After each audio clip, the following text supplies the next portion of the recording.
इन युवाओं की जिम्मेदारी आपके कंधों पे थी। नीट के पेपर के बाद बच्चे आत्महत्या कर रहे हैं, इसका कारण हो सिर्फ और सिर्फ आप और आपका ये भ्रष्ट प्रशासन। एनटीए को बैन कराने की मांग एनएसयूआई की है। ये नेशनल टेस्ट एजेंसी नहीं है, ये नेशनल भ्रष्टाचार एजेंसी है। अब बताइए, जब हमारे देश का भविष्य ऐसे हाथों में होगा तो हमारा देश का भविष्य के डॉक्टर कैसे होंगे?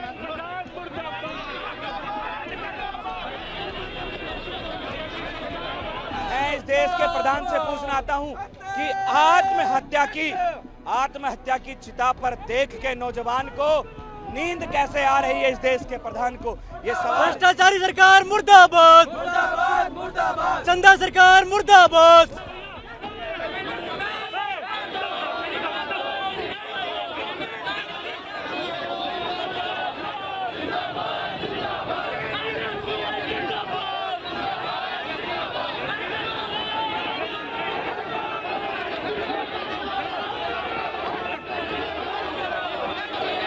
आज हम लोग ताला लेकर आए हैं। एनटीए को बैन कराने की मांग एनएसयूआई की है। ये नेशनल टेस्ट एजेंसी नहीं है, ये नेशनल भ्रष्टाचार एजेंसी है। हम लोग मांग करते हैं कि सरकार इसको तुरंत प्रभाव से बंद करे, क्योंकि ये एनटीए जो भी पेपर कराता है सारे के सारे पेपर लीक होते हैं और इनका मिला जुला गठजोड़ है। ये नौजवानों को आके सिर्फ सॉरी कह देते हैं। देश के अंदर जो पेपर लीक हो रहा है उसका जिम्मेदार कौन है? आज आत्महत्याएं छात्र कर रहा है, उनका जिम्मेदार कौन है? मैं इस देश के प्रधान से पूछना चाहता हूं कि आत्महत्या की चिता पर देख के नौजवान को नींद कैसे आ रही है? इस देश के प्रधान को ये सवाल इस देश का छात्र और नौजवान कर रहा है। मांग हमारी यही है कि धर्मेंद्र प्रधान इसकी नैतिक जिम्मेदारी लेते हुए इस्तीफा दे, एनटीए को बैन किया जाए और जो इस पेपर लीक के कारण छात्रों की मानसिक स्थिति खराब हुई है, जिससे छात्र आत्महत्याएं कर रहे हैं, आज देश के अंदर न जाने कितने छात्र अवसाद में जी रहे हैं, सरकार इस पे कुछ काम करे। साथ में हम मांग करते हैं कि इसमें जो भी दोषी हैं उनके खिलाफ कठोर कार्रवाई की जाए। गवर्नमेंट से हम ये चाहते हैं कि मोदी जी भाषण देते हैं कि जो पेपर लीक करेगा उनको जड़ से उठा के निकाल देंगे। राजस्थान में भाजपा के कार्यकर्ताओं के द्वारा ऐसी हरकत की गई है। पूरा मीडिया, पूरा देश का मीडिया चला रहा है। ये एनएसयूआई का झंडा उस आवाज को लगातार उठा रहा है। उनके ऊपर कार्रवाई क्यों नहीं होती? भाजपा सरकार सिर्फ बातें करती है।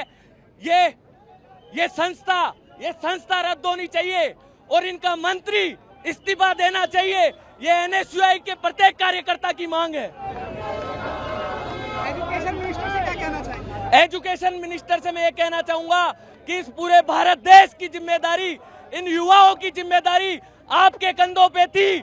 नीट के पेपर के बाद बच्चे आत्महत्या कर रहे हैं, इसका कारण हो सिर्फ और सिर्फ आप और आपका ये भ्रष्ट प्रशासन। हम मांग करते हैं कि आपको शर्मता पूर्वक इस पद से इस्तीफा देना चाहिए और इन सभी बच्चों से माफी मांगनी चाहिए। हमारी स्पष्ट मांगे हैं कि एनटीए को बैन किया जाए और धर्मेंद्र प्रधान जी इस्तीफा दें, क्योंकि इन लोगों से एजुकेशन मिनिस्ट्री नहीं संभल रही है। हर बार पेपर लीक हो जाता है, इन लोगों को कुछ फर्क नहीं पड़ता, इनकी सेहत को कोई फर्क नहीं पड़ता। ये अपनी एसी कमरों के अंदर बैठ के बयान दे देते हैं। फर्क पड़ता है तो उस मजदूर परिवार को फर्क पड़ता है, फर्क पड़ता है उस किसान परिवार को फर्क पड़ता है जो अपने जीवन की एक एक रुपया, एक एक जमा पूंजी लगा देता है कि अपने बच्चों को पढ़ा सके। और जब बच्चा पढ़ाई लिखाई करके पेपर देने पहुंचता है तो उसको पता चलता है कि पेपर लीक हो गया। आज 4 बच्चों ने देश में सुसाइड कर लिया है और इनकी कोई जवाबदेही नहीं है। क्यों नहीं दे रहे ये लोग इस्तीफा? क्यों आज तक एनटीए के पास में टेंडर है? हमारा एजुकेशन सिस्टम कोई पैसा कमाने की मशीन नहीं है, ये हमारे देश के फ्यूचर को तैयार करने की मशीन नहीं है, फ्यूचर को तैयार करने का सिस्टम है। क्या कहेंगे? उनकी जेब में जब तक पैसा जा रहा है, जब तक जनता सड़कों पे पिट रही है, जब तक उनके लिए सब चंगा सी। जिस दिन आज हम युवा सड़कों पे उतर गए, जिस दिन इनको एनटीए को बैन करना पड़ जाएगा, जिस दिन इनके मिनिस्टर इस्तीफा देंगे, उस दिन सब चंगा होगा।